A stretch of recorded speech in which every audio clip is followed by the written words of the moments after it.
haƙan ma'adanai. To abubuwan da ke faruwa wato bulama a haka ma Faransa ba ta zo ba.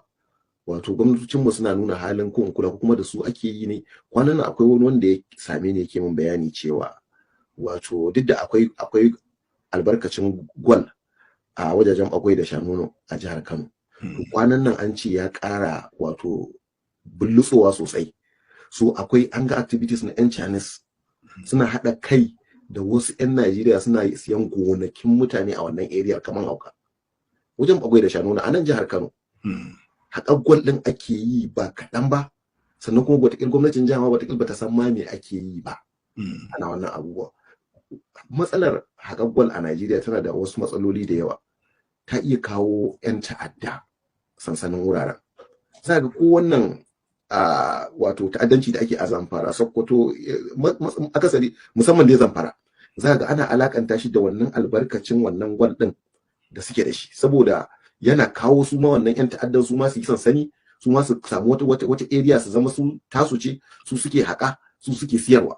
Wannan abu ne da ya kamata a ce mun kula, ya kamata in gwamnatin jihar Kano tana ji ta saka ido ta bincika ta gani haka ne ko ba haka bane. Amma tabbas ni na ji akwai wanda ya zo ya gaya min cewa akwai manya-manyan mutane da kuma sun haɗa kai da wasu 'yan Chinese ana zuwa ana siya gonakin mutane kamar hauka a wajen Bagwai da Shanono. To kaga yadda wannan magana ce mai amfani, wato in zan ɗan yi ƙaramin lokaci akan wannan abin da kace kuma kila mu haɗa ma da maganar Faransa. Babban matsalar bangaren ma'adanai na Arewa shine babu regulation da institutional supervision mai kyau.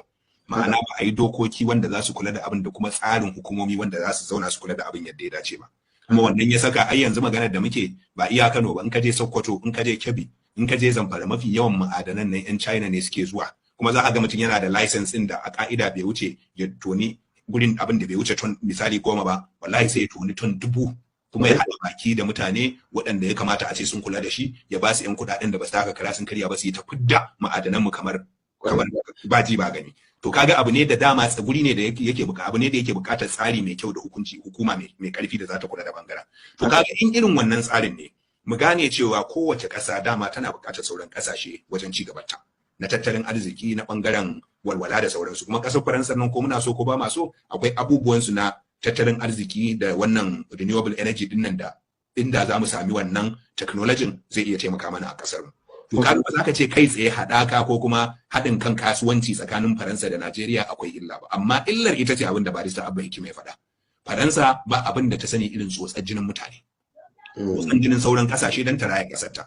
To kaga idan gwamnatin tarayya za ta ce za ta shiga alaƙa da su saboda wata alaƙar Tinubu da Faransa, to kiran da za mu yi shine a yi taka tsantsan.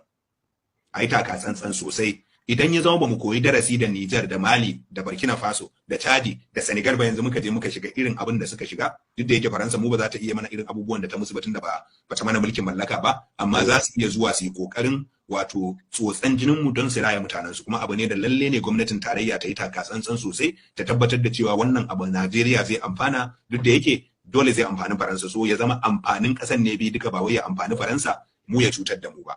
Amma dai kiran da nake wa mutane shine wato kada mu zama masu mummunan zato a komai da komai. Abin da duk muka gani mu tsefe shi. In akwai wani abu na yabo, akwai abu mai kyau, mu yi fatan Allah ya sa wannan abu ya zama mai kyau. In akwai na kira, kamar yadda yanzu muka kira ga gwamnatin tarayya cewa ta yi taka tsantsan, sai mu yi kira cewa a yi taka tsantsan, musamman aka kula da tarihin Faransa a Afirka. To gaskiya sai an kula sosai, sai an yi taka tsantsan, a tabbatar da abu ne da zai amfani Najeriya ya amfani Faransa, ba wai ya cutar da Najeriya ya amfani Faransa ba. Kuma cikin wannan abun baki daya ba maganan soja. Ko wato kwata-kwata maganar a ce za a kawo sansanin soja, in akwai ta ma a ajiye ta a gefe. In babu ita, fada shugaban kasa ta fito ta sake magana cewa babu maganar kuma ba zai taɓa yiwuwa ba. Ina gan aka yi haka hankalin mutane zai dan fara kwanciya.